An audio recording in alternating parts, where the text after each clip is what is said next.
E aí, pessoal? Professor Sidney falando aqui para a turma 2016 do Colégio Estadual Dr. Adilmo Xavier. Tudo beleza com vocês? Também de novo, por quê? Para continuar a parte da calorimetria, né? As aulas ainda não voltaram ao sistema presencial. A gente vai mandando brasa aqui enquanto isso, tá bom? Não sei nem se eu vou voltar. E se não voltarem, tamo junto até o final. Beleza, pessoal? Então nós estamos continuando aqui com o estudo da termologia. Nós já falamos da primeira parte, que é o estudo da temperatura. Falamos da segunda parte, que é o estudo da dilatação térmica. Falamos da terceira parte, que é o estudo das quantidades de calor trocada quando há apenas aumento ou redução de temperatura. Hoje, nós vamos falar da calorimetria, caso haja mudança de estado físico. Então, bora para a aula?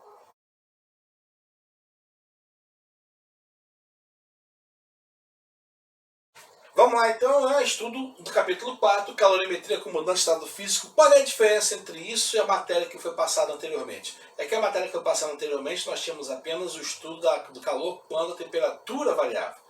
Ou acontece a variação de temperatura, ou acontece a mudança de estado físico. Não acontece as duas coisas ao mesmo tempo. Beleza? Pode acontecer uma e outra, mas uma junto com a outra, não. Ok? Então, vamos estudar começando por uma característica da substância, que é o chamado calor latente. Mas afinal de contas, o que é isso? O calor latente é o calor trocado durante a mudança de estado físico. E aí eu estou falando de quantidade de calor mesmo. A quantidade de calor trocada, representada pela letra Q, por uma substância durante a mudança de estado físico, né? Depende apenas de duas coisas. Duas apenas. Primeiro, depende da natureza da substância. Qual a substância que você está lidando? Isso influencia. Em segundo lugar, depende do processo de mudança de estado físico que você está analisando. Qual é a mudança? E aí tem que saber o nome das mudanças. Por exemplo, você lembra o que é condensação? E o que é fusão? Ah, essa é fácil. E o que é a sublimação? Você lembra? Então, dependendo do tipo de mudança de estado, você vai ter um valor diferente para a quantidade de calor trocado, mesmo que a substância seja a mesma, tá bom? Então, só esclarecendo, né? Fusão, condensação, solidificação, sublimação, são todos nomes de mudança de estado físico. Aqueles, ó. Vamos lá? Então, tá aqui, ó. Fusão é a mudança de estado físico de sólido para líquido. Vaporização de líquido para gasoso. Ok? Inverso agora. Gasoso para líquido chama-se liquefação. E de líquido para sólido chama-se solidificação. Os processos que acontecem da esquerda para a direita envolvem absorção de calor. Alguém precisa liberar calor para o cara. E os processos que acontecem da direita para a esquerda envolvem liberação de calor. Ele precisa liberar calor para o ambiente ou para outro corpo, tá bom? A sublimação é uma exceção. Por quê? Porque ela acontece direto aqui, ó, e dificilmente a gente observa isso acontecer. Tinha duas substâncias com as quais a gente observava isso. É a naftalina, que nossos vovós e vovôs usavam, né, para espantar baratas da roupa, e o gelo seco. O gelo seco que ainda hoje é usado em shows e tal, porque é uma pedrinha de gás carbônico congelado. E aí quando ela descongela, ela não vira água não, vira líquido não. Ela vira direto gás, aquele gásinho branco. E aí você cria um ambiente enfumaçado e tal, passa um laserzinho, fica show de bola. Essa que é a verdade, tá bom? Então esses são os nomes do processo de mudança de estado físico. Lembra deles aí, hein? Lembra deles aí, ok? Lembra deles aí, ok? Muito bem. Aí, durante a mudança de estado físico, o que acontece? Acontece uma troca de calor. Para eu analisar a troca de calor, eu tenho que analisar o comportamento térmico da substância mais uma vez. Então vamos lá. Calor latente de uma substância. O calor latente de substância, conhecido como L, beleza? É a quantidade de calor necessária para fazer apenas 1 grama da substância, 1 gramazinho, nada mais. Mudar de estado físico quando chega na temperatura própria para isso. Ok?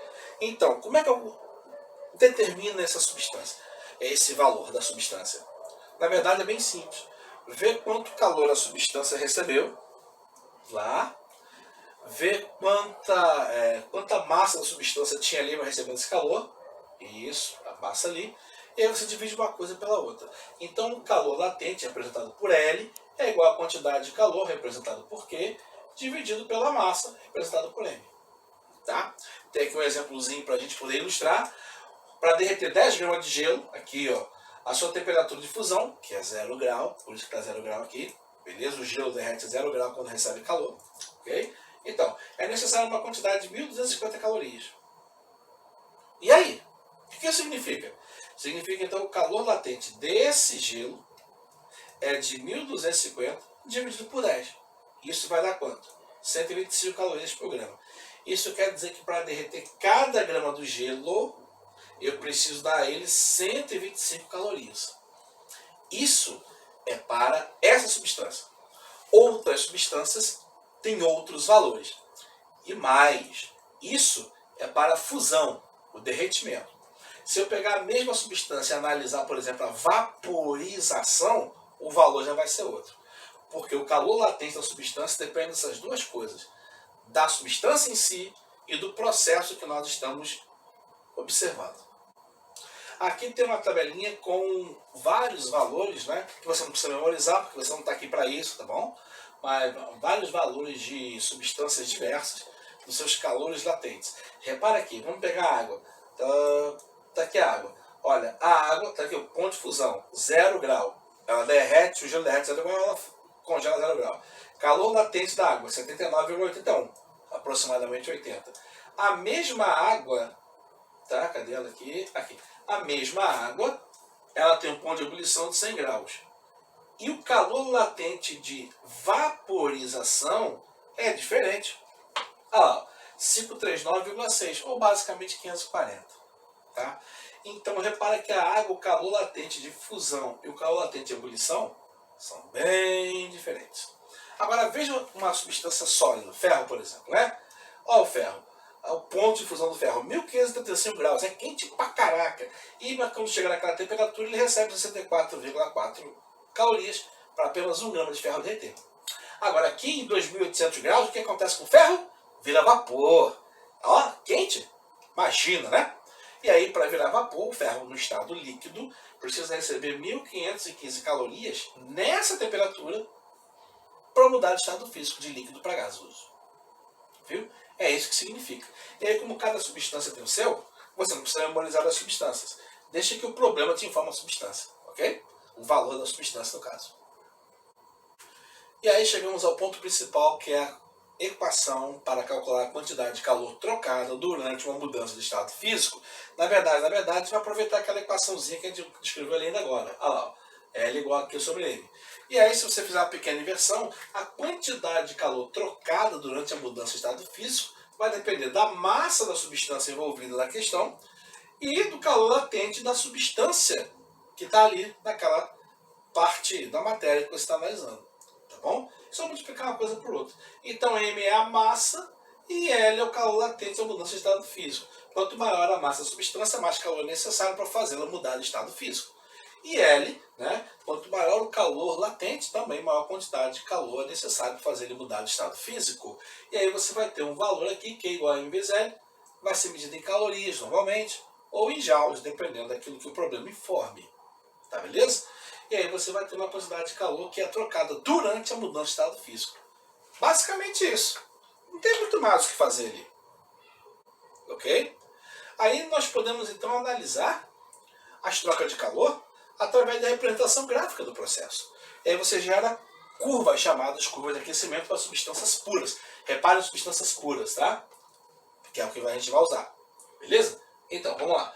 Aí, o que diz ali? Que a progressão da temperatura do corpo envolvida em trocas de calor pode ser representada através de gráficos que normalmente mostram a variação da temperatura θ em função da quantidade de calor trocada, temperatura, né?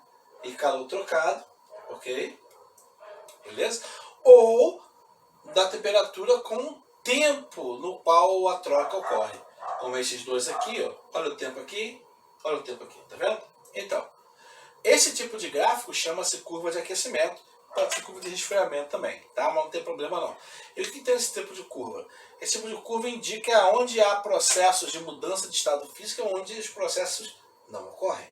Nesses gráficos aqui, por exemplo, as partes retas horizontais representam trechos onde houve mudança de estado físico. E aqui as partes inclinadas representam trechos onde a temperatura variou. Na primeira parte ali a temperatura aumentou, tá? Na segunda parte aqui a temperatura manteve estável, houve mudança de estado físico. Na terceira parte a temperatura aumentou. Na quarta parte a temperatura mantém estável, houve mudança de estado físico. E na quinta parte a temperatura também aumentou. Nesse gráfico aqui houve aumento, mudança de estado, aumento de temperatura, mudança de estado, aumento de temperatura. Tá?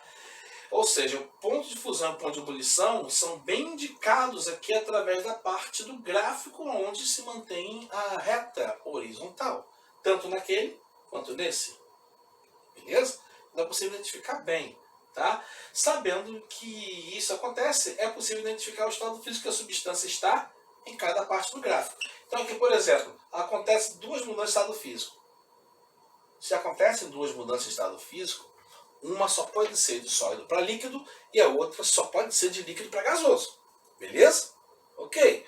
Então, antes da primeira mudança de estado físico, então, obrigatoriamente tem que ser o estado sólido. E depois da segunda mudança de estado físico, obrigatoriamente tem que ser o estado gasoso. Obviamente, então, a parte do meio só pode ser estado líquido, cara. Porque só tem as duas mudanças. De sólido para líquido, então aqui é sólido e aqui é líquido. E esse de líquido para gasoso. Então aqui é líquido e aqui é gasoso. Né? Então só pode ser isso aí. Então uma forma simples de você representar o que está acontecendo na troca de calor. Ok? E isso pode ser vantajoso para nós, porque o gráfico contém muitas informações que até são simples de serem tiradas do texto. Muito bem. Finalmente, para nós encerrarmos aí, lembre-se que toda troca de calor, ela gera o equilíbrio térmico. Tá bom? Então nós vamos partir desse princípio para resolvermos a questão de aonde essa troca de calor vai levar. E para isso nós usamos o que nós chamamos de princípio das trocas de calor. Nesse princípio nós consideramos que dentro de um sistema isolado termicamente, um sistema que não troca calor entre o lado de dentro e o lado de fora, o que vai acontecer? A soma das quantidades de calor que os corpos que estão ali dentro, trocando calor entre si, vai ser nula. Ou seja, se não há calor saindo e não há calor entrando do sistema para fora e de fora para dentro do sistema, então todo mundo que trocou calor ali, uns recebendo e outros cedendo, vão se compensar. E por isso o somatório total vai dar sempre nulo. Ok?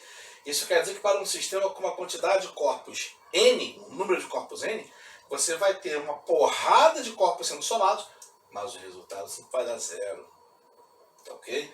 Como aqui, por exemplo, A, B e C, o corpo A troca calor, manda para B e manda para C, o corpo B manda para C, C recebe calor dos dois, mas veja que se eu somar QAB, QBC e QAC, essas quantidades de calor todas somadas tem que dar zero, porque não houve troca de calor entre a região onde os corpos estão e a região do lado de fora, porque o sistema é completamente isolado.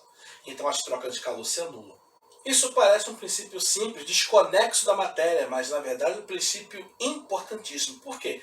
Porque ele nos permite, por exemplo, determinar a temperatura de equilíbrio ou a temperatura final atingida dentro do sistema por essas trocas de calor. Beleza? E essas trocas de calor nos permite identificar qual vai ser o estado em que eles vão estar. O estado físico, inclusive, de alguns deles, né? Ou de todos até. Tá bom? Então, quando o sistema está isolado, a região pontilhada ali não permite troca de calor entre meio externo e meio interno, então só a troca de calor entre eles. Agora, depois de um tempo, eles vão chegar na mesma temperatura. E aí, no equilíbrio térmico, não há mais troca de calor. Os caras estão quietinhos. O caso é, que temperatura é essa? Para eu conseguir determinar essa temperatura na prática, eu enfio o termômetro lá dentro. Para eu conseguir determinar essa temperatura teoricamente, eu faço a conta e aplico esse princípio. E aí, fazendo essa conta, lembrando que temperatura final menos temperatura inicial é a variação de temperatura, e considerando que a temperatura final pode ser a temperatura de equilíbrio, não só pode como vai ser, eu consigo determinar que valor essa temperatura de equilíbrio vai ter. E aí, resolver de vez o meu problema. E isso não depende de eu ter somente calor sensível, ou somente calor latente, ou ambos. Em qualquer um dos casos, vai me dar o valor correto. E isso com uma matemática simples, porque não envolve cálculos além daqueles que a gente aprende, por exemplo, no ensino fundamental. Multiplicação, divisão, soma. Só você ter cuidado com as distributivas, divisões, e você consegue calcular. Ou seja, dá para fazer. Bem, pessoal, é isso. Com essa parte da matéria aí dos princípios da troca de calor, nós encerramos esse segmento do capítulo 4 do material de vocês.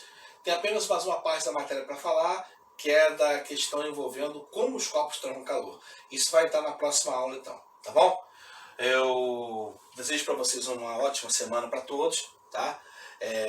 Continuem se cuidando, tá, gente? O vírus ainda está por aí e ainda pode ser perigoso, tá bom? Então, até a próxima aula, gente. E fiquem com Deus. Deus abençoe vocês, suas famílias, tá bom? Tudo de bom para vocês. Até a próxima aula, pessoal. Valeu!